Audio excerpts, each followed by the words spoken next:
అలర చంచలమైన ఆత్మనందుండ నీ అలవాటు చేసే నీ ఉయ్యాల అలర చంచలమైన ఆత్మనందుండని అలవాటు చేసే నీ ఉయ్యాల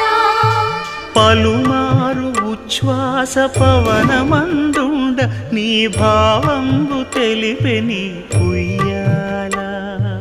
పలుమారు ఉచ్ఛ్వాస పవనమందుండని నీ భావంబు తెలిపే నీ ఉయ్యాల